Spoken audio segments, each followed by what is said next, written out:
I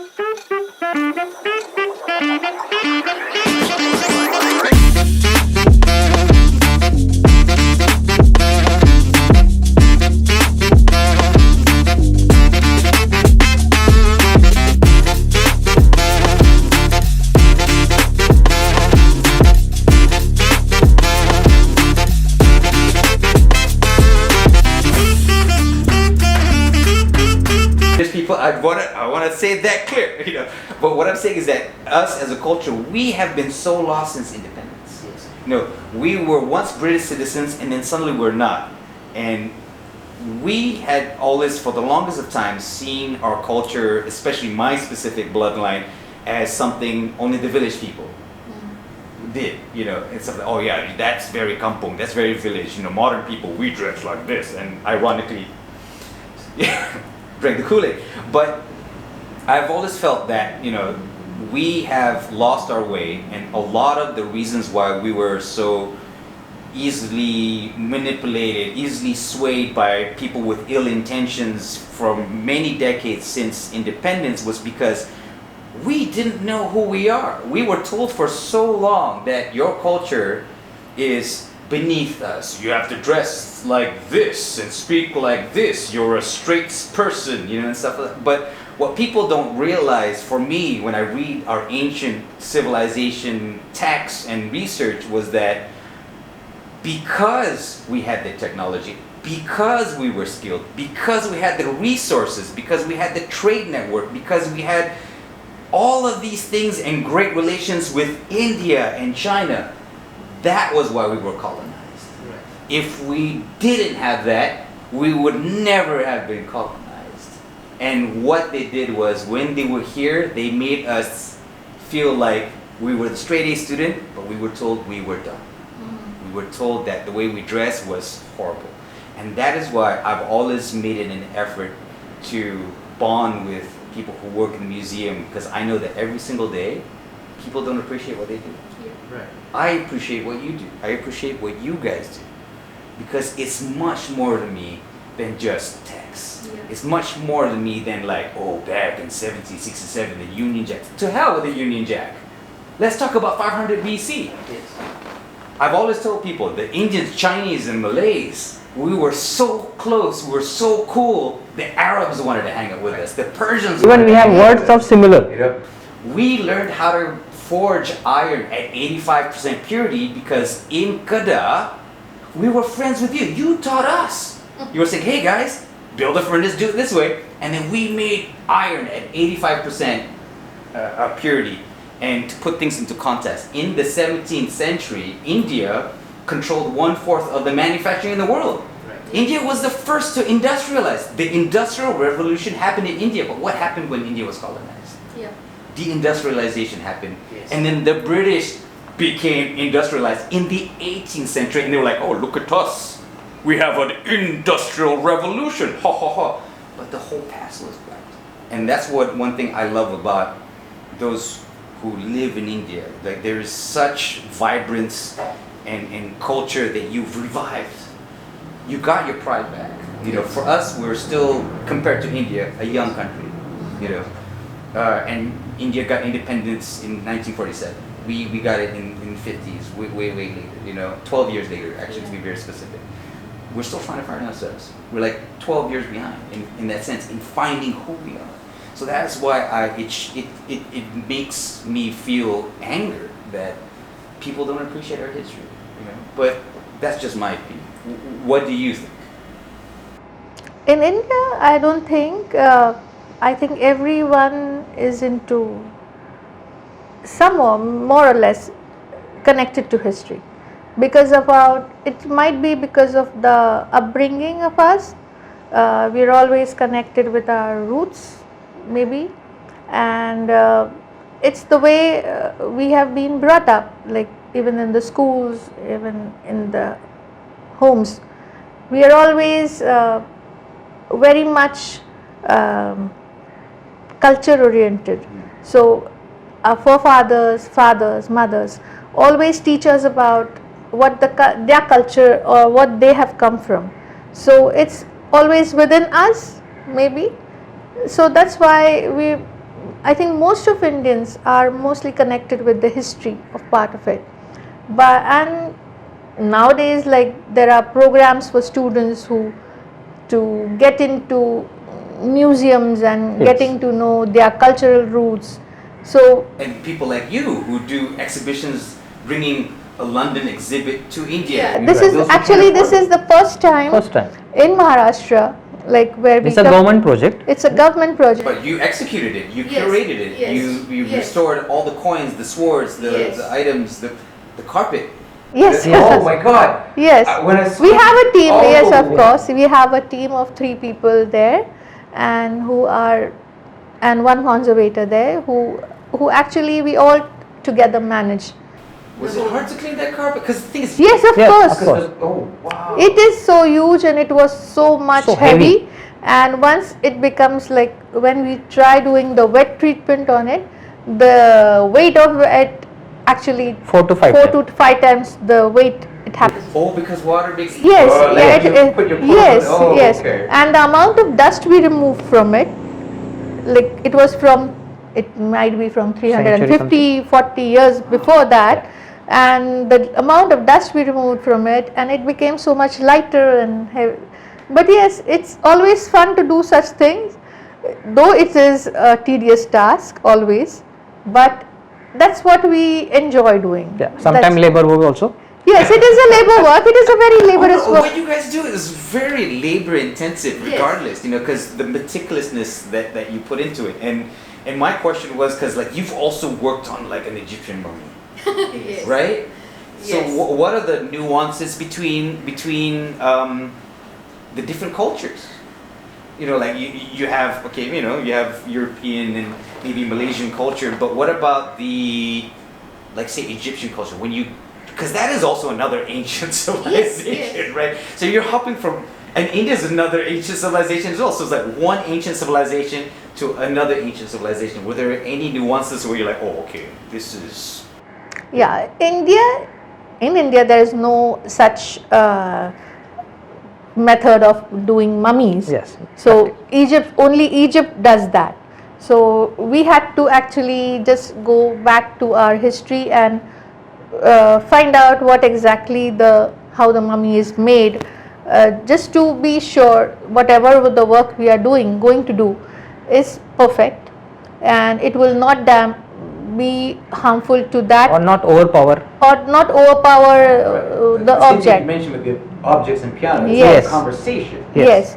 So that was just a preventive type of conservation, because there are 2 types of conservation.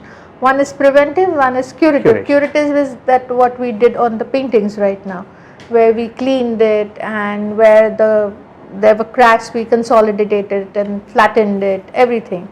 But during the preservation type of thing in conservation, it's just that we Use very minimum chemicals. very minimum chemicals, very minimum minimum. stores. is that a normal practice or is that Yes, yes, It's also yes. normal Oh, practice. okay, okay. Yeah. It's a normal practice, but doing a mummy was the first time, because Yeah, I've never looked at a Yeah. mummy. not everybody gets to have hands onto that mummy, and We can call as a lottery. Sure, it's a lottery. The thing is, now I remember. I've wanted to ask you since I saw your presentation. Because you work with Egyptian mummies, religious artifacts, and so many things. At any point, did you feel anything weird? Anything Yes, of course. like this item is yes, of course, the From mummy. start to end. from start to end. Yes, for the, All objects or just like one object in particular? Yeah. Particular mummy. Particularly because, mummy. Oh, the mummy Yeah. fell. Because it is always like it's 2,500 years old Old, mummy. Yeah. So what we are touching is a human being, Human. which is mummified. Yeah. So we know we have never touched a human being, a dead human being anytime. We are not doctors, so we have never touched that. So this was the first time we are going to handle a dead figure. Yeah. So that was a bit eek first time. Then when we started actually like the cleaning part of it, like where the toes were actually visible and the skull was visible, so we wanted to cover that up. So we had that linen was actually tearing apart, so we had to flatten that tear and then roll it on that toes and the skull. So it was a bit weird first. Just like postmortem. Oh. It was a little difficult little. thing. Plus it was very hot during that time because it was May and it was 45 degree outside. Did that affect the mummy at all? No. No, that No, was no, not fine. affecting. It was not affected, but yes, it was disintegrating because of the heat, Heat. and there was no such Ventilation. ventilation, no fan, actually no fan, AC. no AC, Yeah. and even the case of the mummy, which was it was not airtight. It's a normal. So showcase. that affects. Like at grandma's house, just a normal glass case. Yes, it was Normal. normal glass case during that Yeah. time. So obviously there were disintegration more of happening. So we had to control that, and then after doing all the preservation thing, it's now kept into a nitrogen filled case where nothing will happen to it Control climate. in a controlled control. climate. And the thing is, when you guys were working on the mummy, you didn't just work on the mummy. You found Insects, An yes. insect, was it a caterpillar or? No, it No, was just a small caterpillars, you may say, a very hairy type of thing which we had never seen it in In India. before. Before and now. Till now, wasn't it an ancient? it Like- might be. It Maybe might travel. What do you do when you find something like that? Like, who do you call? Do you be like, biological department? No, we- No, we search on the net. Be. We search on the net. Oh, it's Yeah. currently being researched. Yeah, it What will did be they seen. find? No, we have no Oh, idea oh, about it's that. in That the yes, process. yes, Okay, yeah. okay, okay. And we just see that we have removed everything which was bad things, like the insect things were which we taken out and placed it into a polythene bags and then went for research again. It was clean and all, but yes, it was difficult because doing such thing like handling such a very old object, you do not know exactly what is going into it, like according to our health wise also, because we don't know exactly where the insects are coming from, like even if they are Or dead, any dust. Put the And the artifact dust. for your own safety. and even the dust which we are going to inhale, we don't know exactly which era we are going to inhale that, and that was a bit Any difficult. contamination. Because we've seen the movies, right? It's like, Yes. oh, I turned. It's difficult, It's yes, difficult. but it was fun too because it's something which we have never done and which we might not do it. I don't think I've met anyone who's ever worked on an Egyptian. There might be people who are working on, but in Egypt, not here. I don't know. Wow, that's crazy. So now that we've, talked about your previous works and everything, this is something that's very personal to me as well. The Captain Robert Smith paintings. And I saw what you've done with some of the frames that, like, the wood had fallen off. Like how much in disrepair were these paintings, and then what did you have to do to get it back to what I saw that day, the amazing artwork that was so profound to me as a Malaysian? So when we had received the images of these paintings when we were back in India, it was quite obvious that this was a water damage, because the frames were in the lower area, they were damaged with water. So like these are the decorative frames and they are made of wood and plaster. So when the water seeps in, the plaster loses its strength and falls apart. So that was the case when we had looked at the paintings, the images back then in India. The decoration was there, but it was actually wet due to some reason, the water seepage or something. And then when we have been here, the plaster had started falling apart. So it had all lost its strength, the wood was cracking up. So it was like the decorative part of the lower area had been completely lost in, I think, most of the frames.